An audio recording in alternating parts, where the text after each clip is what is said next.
cannot believe the year's actually coming to an end. But also, good f***ing riddance, am I right? I'm back in the spare room because it's now holidays and my family is all home and they're watching The West Wing now. Sup peeps, it's Jackson here. Welcome to today's video. This will be my last video for 2020, which is crazy. It's crazy the amount of videos that I've actually put up this year. Looking back, it's been a wild year. We've had quite a few album reactions and EP reactions. We've had my entire playthrough of The Last of Us Part 2. We had Sumo Wrestling, which is a video that I'm so proud of, and if you haven't watched it yet, please go watch it. It's hilarious. I'm really proud of that video and how it turned out. But yeah, this year has been something, to say the least, I think, for all of us. And I wanted to do one last video just sort of discussing my favorites for the year. So my favorite movies, music, TV shows, games, all that stuff. I wanted to do one last year too, but time wasn't on my side last year, and it really isn't this year either. But I figure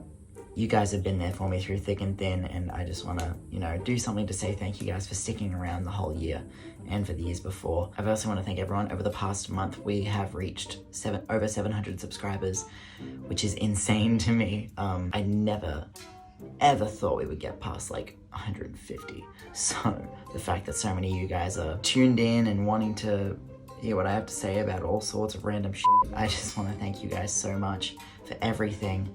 I'm so thankful to have you guys there to rant to, and I can be very annoying, and I do apologize, but to those of you who enjoy the stuff that I put up here, I can't thank you guys enough. This will be my 2020 favorites list. I kind of want to start with games, movies, and TV before we get into music, because music is something I tend to talk very in-depth about. And of course, with any of these lists, let me know what your favorites were down in the comments below, and have a discussion and sort of celebrate a year full of content that has kept us all going and kept us sane. I first want to say that this year has been really hard for me personally, not just with the pandemic, but just in my personal life as a whole. I faced a lot of ups and downs this year, but I'm so thankful to have my family and my friends. I'm just so thankful for everybody. This last month especially, things have really finally started looking up for me, and I'm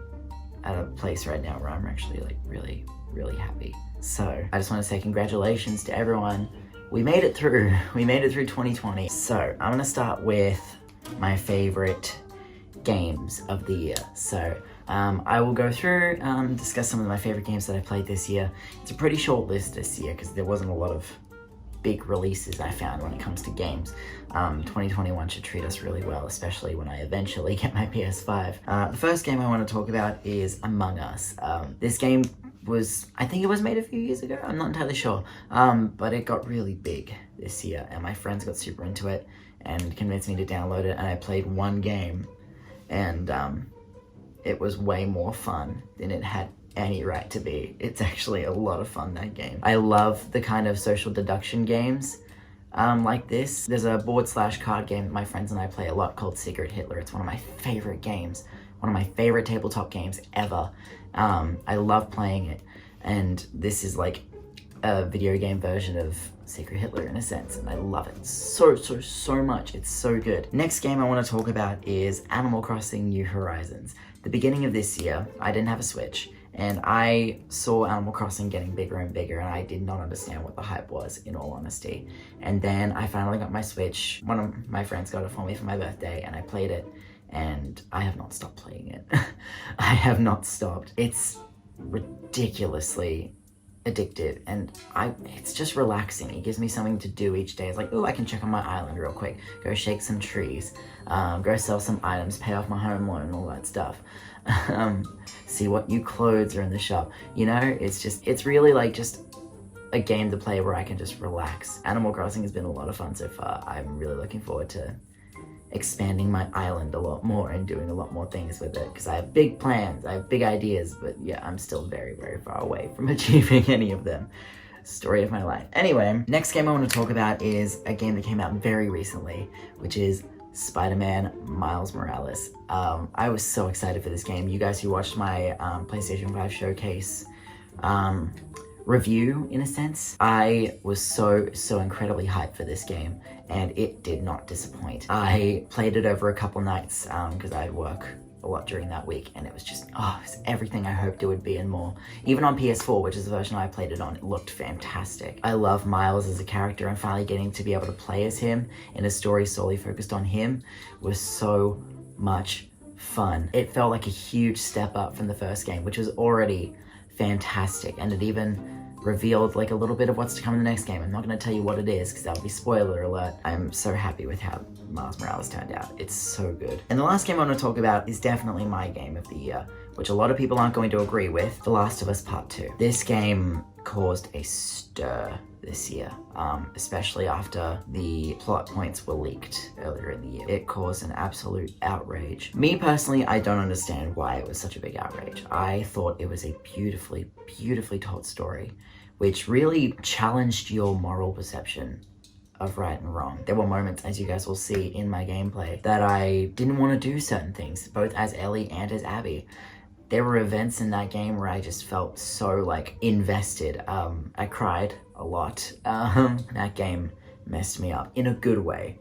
In a good way. I just thought it was so really well done, and it's everything I hoped it would be. Beautifully, it's stunning. Gameplay wise, it improves upon nearly everything the first game did. Naughty Dog should be so proud of themselves, and I'm really sorry to them for all the hate that they're getting. It's ridiculous. If you don't like the game, don't play it. Stop. It's been 6 months. Stop bitching about it and stop sending all the creators and actors fucking death threats. Leave them the fuck alone and go play something else. It is not that difficult. Anyway, it's definitely my game of the year. It hurt me. It made me smile. It challenged my moral compass multiple times, and it's definitely an experience that needs to be played to fully understand the weight that it carries. It's phenomenally done. So it's my favorite games of 2020. Now we're gonna move on to movies, and there's a few on the list. I'm gonna start with a few documentaries. I've watched a lot of docu-series and documentaries this year, and I don't know why. It just sort of became something I was intrigued by. When it came to documentaries, I absolutely loved a lot of the music-based ones, which were 3. So there's Blackpink, Light Up the Sky. I love Blackpink. I love my girls so much. They're so good. And Scene's documentary just gave you a chance to really, really get to know them a lot more. And it gave me a lot of valuable insight into all 4 of them. And I love them. And I'm so proud.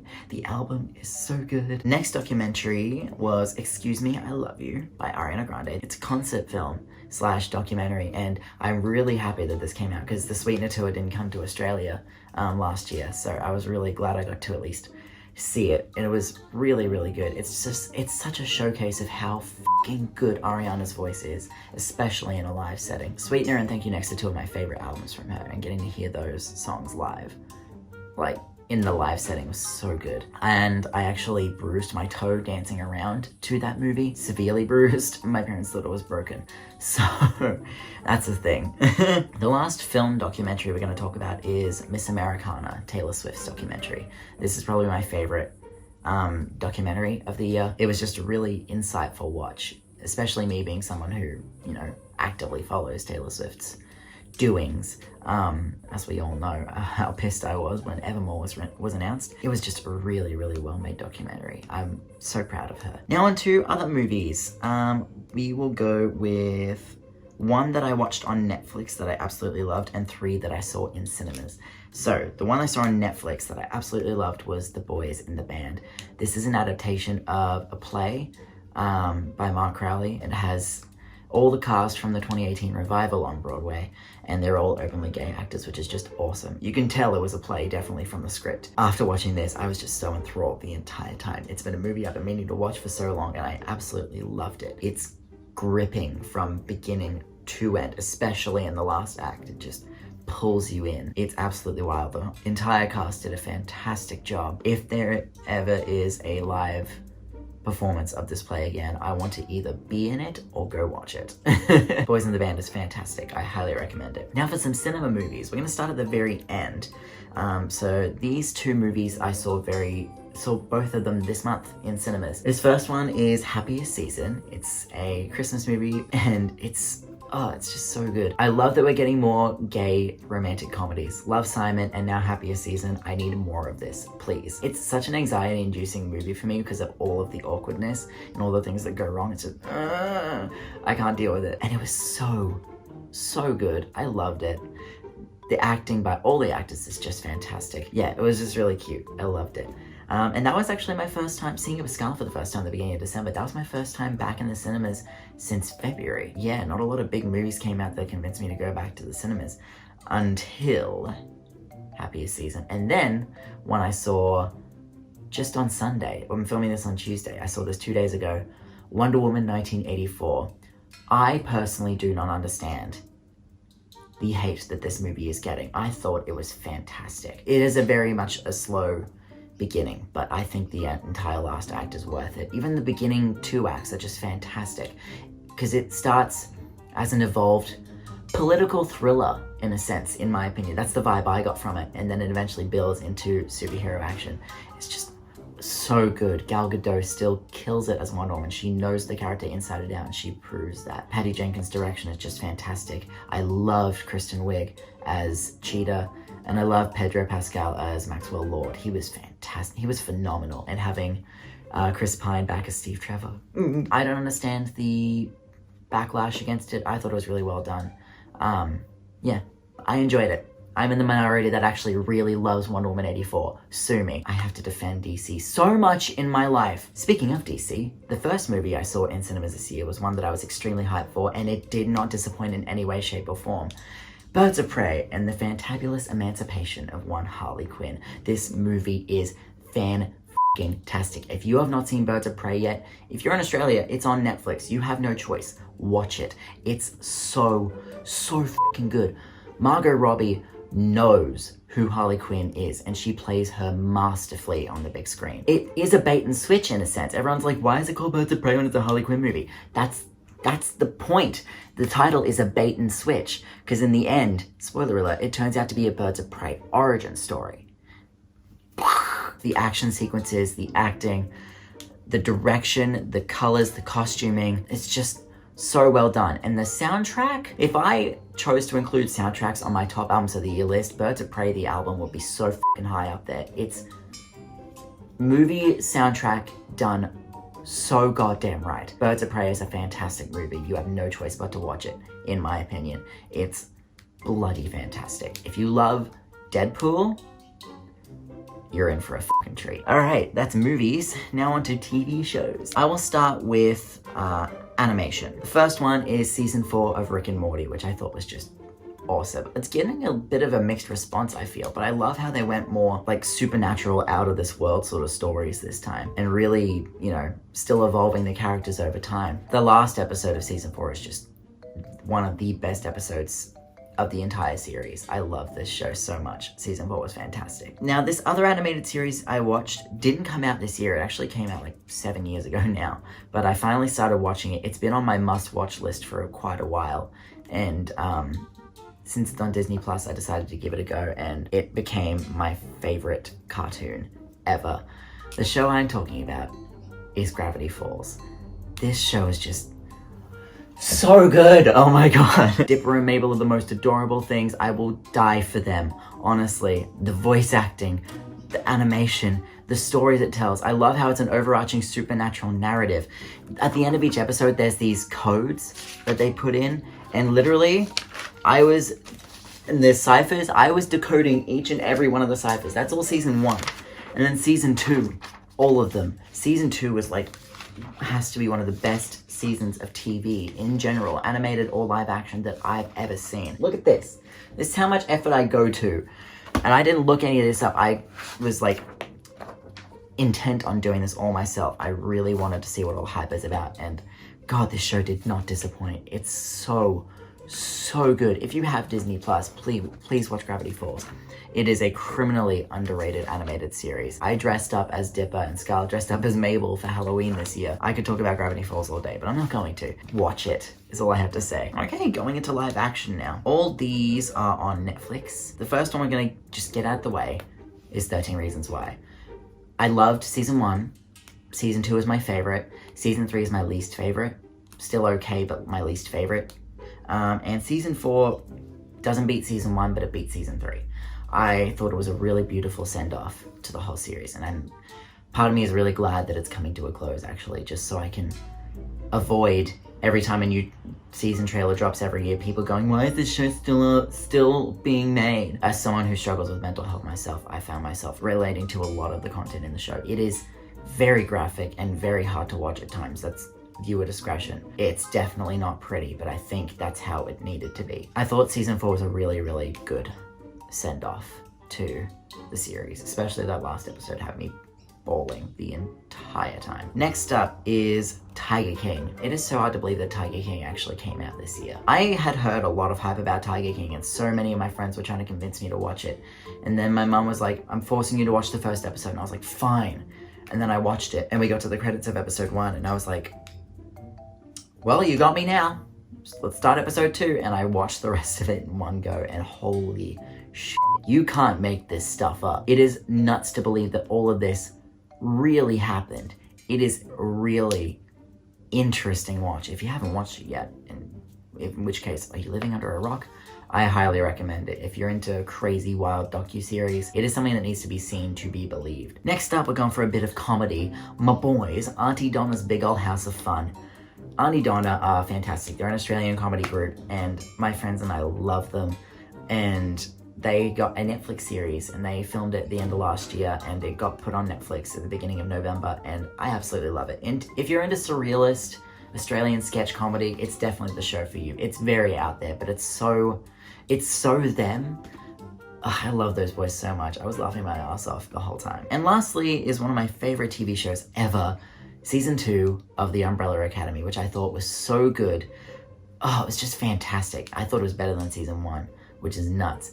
And the ending, and now that season 3 has been announced, get hyped, people. Oh, I love The Umbrella Academy so much. And that's my TV shows of the year. And now we're going into the most intense topic, music. I need a drink. I'm gonna share a Coke with Legend, aka me. Not really, I hate myself. Every year I do a ranking of my top 100 songs. I've been doing so since 2018. So I'm gonna quickly put over the screen my rankings from song number 100 to song number 21 in order of their ranking now.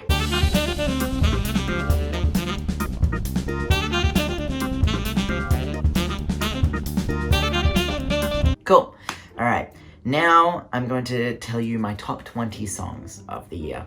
Every year doing my top 100 ranking is the hardest thing that I ever have to do, but someone's got to do it, and a lot of people do it, and I want to do it too because I love music, and this year's music has been so healing to me, and so I'm so glad that there's been things I've been able to go to and like turn to in order to process every emotion that I've been feeling, and stuff that just makes me want to dance because I've needed a good release this year. And let me know your favorite songs of the year in the comments below as well. This is just my personal opinion. So number 20 is Billie Eilish's No Time to Die. Number 19, Diamonds by Megan Thee Stallion and Normani. Number 18, Physical by Dua Lipa. Number 17 is Dance Alone by Taylor Parks. Number 16, No Shame by 5 Seconds of Summer. Number 15, Obey by Bring Me the Horizon and Youngblood. Number 14, Break My Heart by Dua Lipa. Number 13, Simmer by Hayley Williams. Number 12, How You Like That by Blackpink. And number 11, Experiment on Me by Halsey. Experiment on Me was so close to making it into my top 10. Holy shit, I fucking love that song. So now we're getting into the top 10. At number 10 in my song ranking this year is This Is Me Trying by Taylor Swift from the album Folklore. I needed this song this year. This is a song that instantly became my favorite on Folklore. It hit me right here in like knowing exactly what I was feeling and going through at this time in my life. This year is just, especially in the last few years for me, have just been a constant string of I'm trying so hard, someone please be proud of me, like f***. You know, it's one that I really, really needed this year, and I'm so glad that Taylor and Jack made it. Number 9 is something a lot more lighthearted, Levitating by Dua Lipa. If I had to pick a favorite off of the Future Nostalgia album, it's Levitating. This is just the solo version. The version with DaBaby is aight, but I'm always a sucker for the original version. This song is just so good. The melody, the rhythms, the instrumental, everything. It's just pop perfection to a T. This song, every time I hear it, just makes me want to get up and dance. It's fantastic. Number 8 is Wildflower by 5 Seconds of Summer. My favorite track off of their album CALM. If you guys have seen my reaction to the album with Megan, it's just such a good song. The chord progression, the melody. You're the only one that makes me. It's so well done. Again, pop perfection, and I'm so looking forward to hearing that song live in March when we go to the tour. I'm so excited. We get to go to concerts again, yes! Number 7 is Shook by TK Mizer. For those of you who don't know, TK Mizer is an Australian rapper. I absolutely love TK. This song in particular is my favorite off her EP. Last year was Weird Volume 2. TK is such a rocket of energy.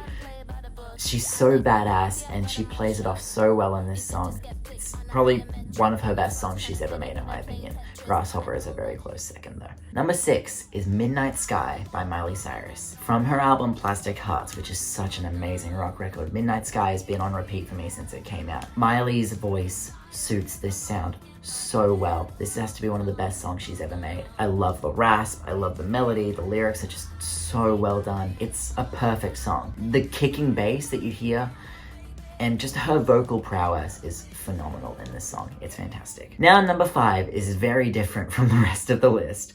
This song is called Kingslayer by Bring Me the Horizon featuring Baby Metal. This is from their EP Post-Human Survival Horror, which when it came out on October 30th, I had on repeat, especially because a lot was going on in my life at that time that made me extremely angry and I needed something to vent all that anger out.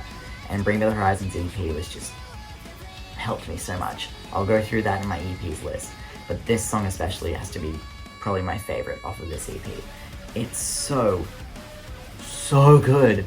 The mix of Ollie's metal vocals, the electronic / chaotic metal production, and Baby Metal's smooth vocals is just, it's so expertly crafted. I love this song. It's chaotic as but I love it. Number 4 is Head and Heart by Joel Corry featuring MNEK. This was a single release this year, which we didn't really see a lot of. I mainly pay attention to albums, not so much single releases, but I'm a huge MNEK fan. And he's been producing songs and co-writing songs with so many big artists for years. Everything MNEK touches turns to gold, and his voice is just something else. I love the fact that this song got so big. It's still near number 1 here in Australia. It was like the number 1 song of the summer around the world, as it deserved to be. The fact that it's an openly gay man too, writing and singing the song of the summer, hell to the yes. We love this kind of representation, and this song is just, it's such a feel-good song. I love it so much. Number 3,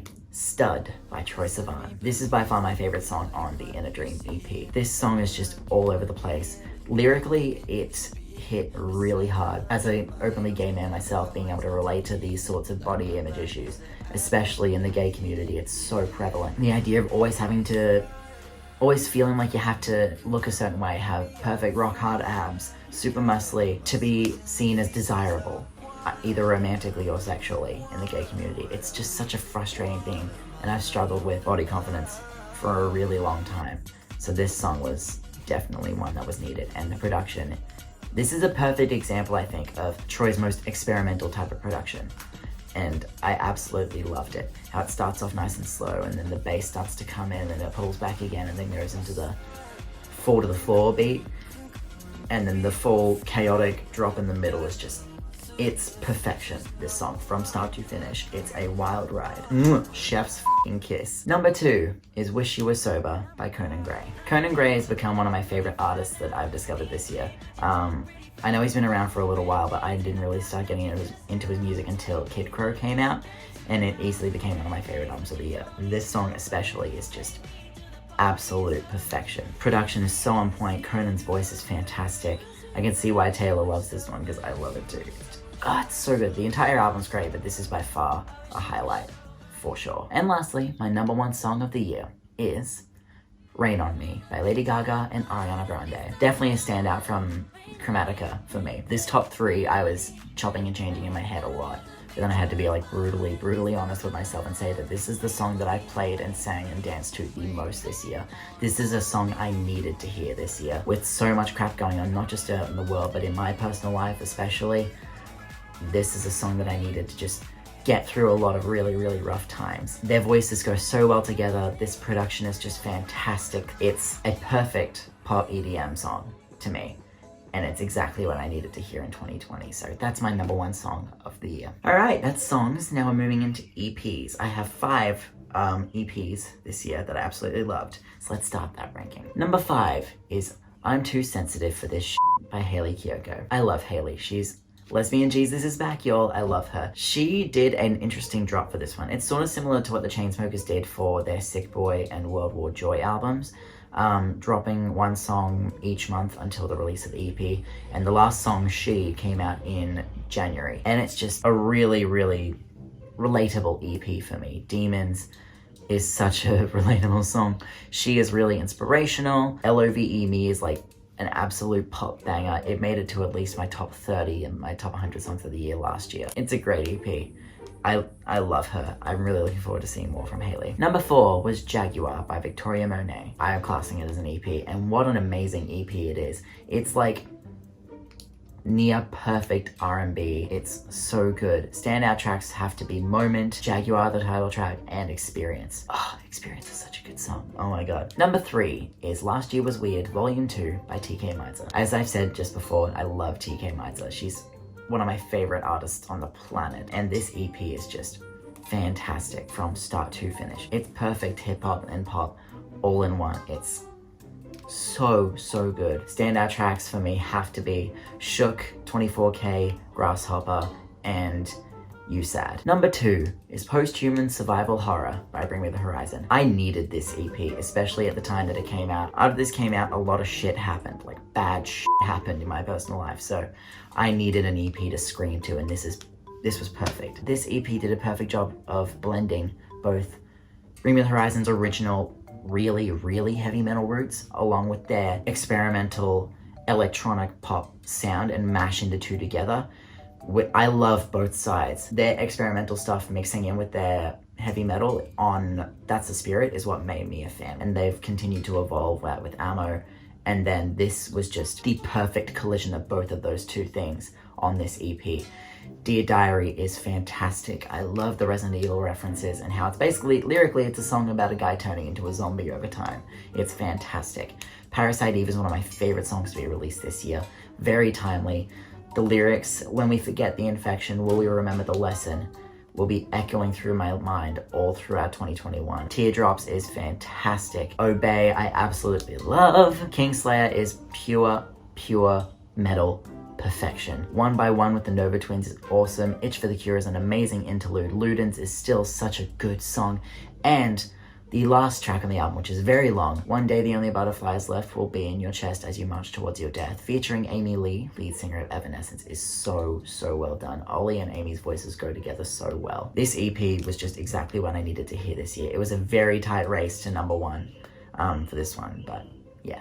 This is number 2. And my number 1 EP of the year is In a Dream by Troye Sivan. And for those of you asking, yes, I have heard 10 out of 10. The EP that I'm counting here is the one including all 7 tracks. This EP is just what I needed from Troye the most. It's probably my favorite project that Troye has made. It's bringing in both the experimental electronica pop that he made on Blue Neighborhood and his expertise in mainstream pop that he learned while making Bloom. It's just a perfect combination of the two elements in each and every single song. I love this EP with all my being. I cannot wait to see these songs live if I ever get to. And now we're gonna move on to albums. So I'm gonna speed through albums number 20 to 11 in my ranking, so here they are. Smile by Katy Perry, Nectar by Joji, The Prophecy by Ninja Sex Party, Disco by Kylie Minogue, Confetti by Little Mix, Positions by Ariana Grande, Everything Means Nothing by Black Bear, Wake Up Sunshine by All Time Low, The Album by Blackpink, and Tickets to My Downfall by Machine Gun Kelly. And now, my number 10 album of the year is Rare Deluxe Version by Selena Gomez. I was so proud of Selena when Rare first came out, the original version in January. It did feel a little bit disjointed at times, but I was really just, it's a really good pop record. But then she released the deluxe version with the extra songs, Boyfriend, She, and Souvenir, plus Feel Me at the very end, and she rearranged the track listing of the existing songs too, and it felt much more like a real, proper, like perfect album in a sense. It told a much more cohesive story in the switching up of the track listing. I absolutely love a lot of the songs off this album. I'm so proud of her. It's just, this is the style that suits her the most, and she excels on each song. Souvenir especially, and Boyfriend, and Look at Her Now, Let Me Get Me is one of my favorites on this album. and everyone pays it dust. But yeah, the rare deluxe version is fantastic. Number 9 is Petals for Armor by Hayley Williams. Now, I've never really been an active Paramore listener. I did tune in for their last few albums. Hayley's voice has always been one of my favorites in the industry, and when she started releasing solo stuff earlier in the year, I just about lost my mind. Simmer has to be my favorite song on this album, followed very closely by Sudden Desire. I love this album. It's amazing alternative rock, and her voice is just phenomenal all the way through, and lyrically it hits you like a ton of bricks. Number 8 is Plastic Hearts by Miley Cyrus. This is a perfect rock record. Miley's voice suits this sound so goddamn well. Production is so complimentary to her voice, and she just fits so naturally. Can we talk about the features as well? Joan Jett, Billy Idol, and Dua Lipa. Are you kidding me? Plus Stevie Nicks on a remix of Midnight Sky. Iconic. We stand. This is my favorite album Miley's ever made. Standout tracks for me definitely are What the F Do I Know, Angels Like You. I love Prisoner. I really do. I love the low-key muted chorus. I know some of you guys don't like it that much, but I really love how it keeps the focus on their voices and how they mesh together rather than the big brash chorus. I really like it that way. It also creates a sense of, it breaks up the monotony of the album in a sense. And Give Me What I Want. Oh, and Nightcrawling. Oh, so many good songs on this album. I highly recommend it. It's so worth a listen. Number 7 is CALM by 5 Seconds of Summer. I've followed these boys since the beginning. I haven't been the biggest fan, and then Youngblood came out, and that changed forever. That was such a fantastic album, and I've been eager to see what they do next. And they released Easier and Teeth last year, which were fantastic songs, and they still are. And the entirety of this album is really, really well done. It's production that's evolved with their sound and suits all their voices, and they've really come into their own. They've really found what works for all 4 of them the most and stuck with it. It works so well. Standout tracks are definitely Red Desert, No Shame, Wildflower, definitely. High, and Kill My Time is amazing. Number 6, Chromatica by Lady Gaga. This is my kind of dance music. If you saw my Chromatica reaction, you know I love this kind of dance music, and Gaga came back with a bang this year. This album was so good, and for me, really much needed. I needed something to dance to, plus songs that do discuss a lot of personal struggles, mental health, body image, relationships, you know? It's just, so well done. Standout tracks for me have to be Rain on Me, Free Woman, Plastic Doll, Sour Candy, I absolutely love, Replay, Sign from Above, and I love 1,000 Doves. Number 5, Kid Crow by Conan Gray. This is the first full project I listened to from Conan Gray, and I absolutely loved it. I hadn't heard any of the previous singles that had been released in the year before, so this was a whole new thing for me, and I absolutely fell in love with his voice. Conan is my age. He is living my dream. Honestly, I related to this album so much. Standout tracks are definitely Wish You Were Sober, Maniac, The Cut That Always Bleeds, Heather, and The Story. I love this album. I really, really do. Conan, you should be so proud of yourself. Number 4 is Evermore by Taylor Swift. Now, my fellow Swifties, don't be mad. The only reason this is ranking at number 4 is because I didn't really have that much time to really let it sit and process with me. I'm still in the process of learning lyrics, and it's been almost 3 weeks. That being said, I love this album. It's the perfect complement to Folklore, while also feeling very different from it in a sense. Standout tracks are definitely Willow, Champagne Problems, No Body, No Crime, Long Story Short, and I love Closure. It's probably one of my favorites on the album for sure. Number 3 is Manic by Halsey. This album reaction is also up on the channel with Megan if you do want to watch it. I absolutely love this album. This is my favorite album Halsey has made. Each track is different, but it's different in that it suits the theme of the album. It's a different type of mental struggle each and every song, and this album especially hits like a ton of bricks listened all the way through, which you should always do first listen. This album is just brilliant from beginning to end. Standout tracks for me are definitely Ashley, Forever Is a Long Time, 3 AM, Alanis' Interlude, and Killing Boys. And from the deluxe tracks, I'm Not Mad. I love that song. Number 2, Future Nostalgia by Dua Lipa. Future Nostalgia is pure pop perfection. No question about it. Ever since Don't Start Now came out last November, I've been hyped for where Dua was going with the next era, and this album did not disappoint in the slightest.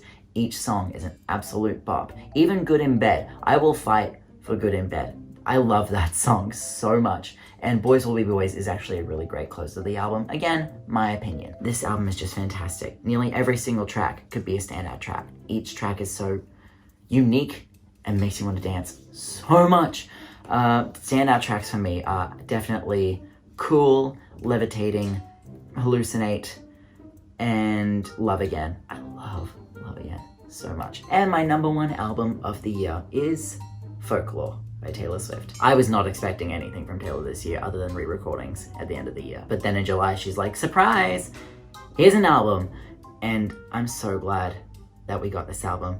She was right in the Long Pond studio sessions when she said everyone needed a good cry as much as they did, because I really needed a good cry, and this album helped me do that a lot. It's just so beautifully told, and the laid back, stripped back production suits her so well. It shows off her songwriting prowess in a way that she's never been able to before. It's brilliantly done. It's by far my favorite album of the year. Standout tracks have to be Cardigan, Exile, My Tears Ricochet, August, This Is Me Trying, Betty, Peace, and I absolutely adore The Lakes. So yeah, that's my top 20 albums of the year. That's my top 5 EPs, top 20 songs, and my top TV shows, games, and movies of 2020. What were your guys' favorites of the year? Let me know down below in the comments. Let's start a discussion. I'm really looking forward to hearing what your favorite things of the year were. What got you through? What made you laugh, made you cry? What helped you through a certain point in time in your life this year? And I just want to say thank you guys for sticking around. I'm so grateful for everyone who decides to click on and watch a video of mine. I don't do any of this for praise. I don't do it for monetary gain, because I still don't earn anything from YouTube. I do it to keep myself sane and give me something to keep me distracted. When I make a video and I need to edit, I edit to keep my mind off of something bad going on in my life. And you guys are that escape for me, and I'm really thankful to have you there to talk to, and just for you guys to enjoy whatever the hell goes up here at some point. I just want to say thank you for this year, and I know it's been a hard one for a lot of people around the world, but we can only go up from here, I reckon. Fingers crossed. So, I love you guys. Happy late holidays, and have a very happy and safe new year. Keep yourselves and each other safe. And as always, stay fabulous. And I will see you guys in 2021. I love you guys. Bye.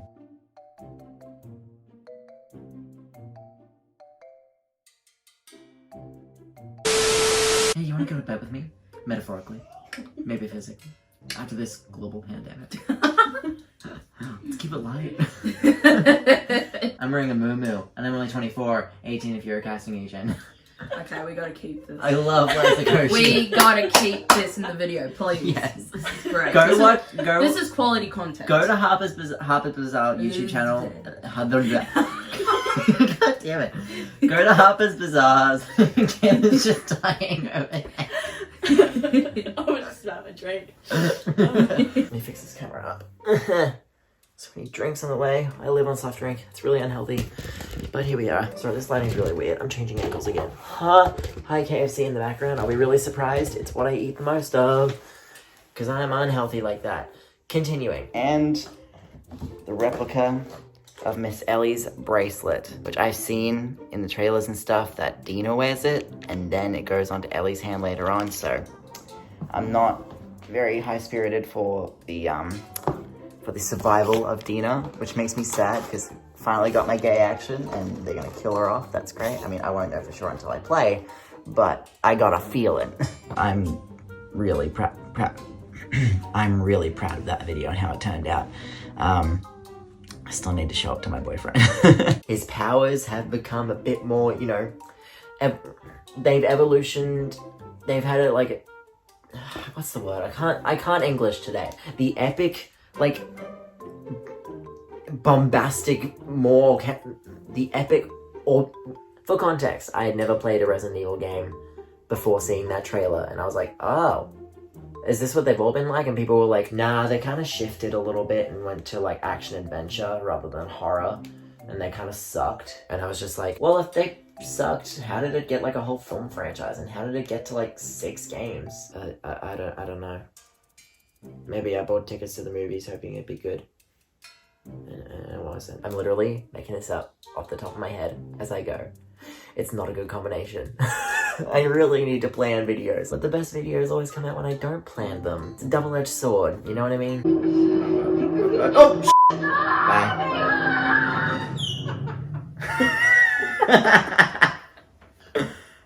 I love this bird. We're actually planning a little thing before Halloween. We're gonna sit together, me, Megan, and Caitlin, and play with the lights out. And we're gonna play Resident Evil 7 Biohazard. Because I have it on my PS4. I just haven't played it. I haven't touched it because it scares the shit out of me. I watched PewDiePie play a little bit and I was like, I ain't touching this.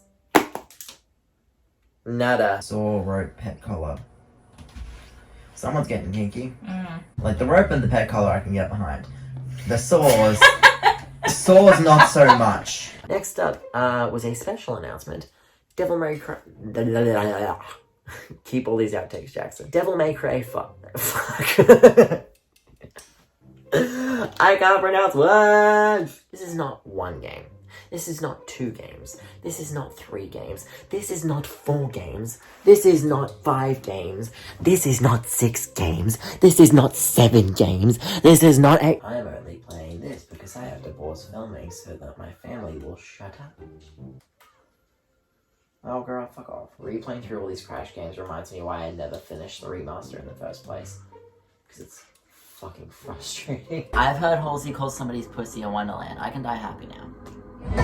Life fulfilled. The thing is, Who's pussy? whose Halsey. pussy? Halsey. Who's pussy? Whose pussy is the Wonderland? Who's kitty? Please. Meow. Oh my god, please confirm. Not done. I'm done. Fuck this. Fuck it. Fuck everything. Fuck.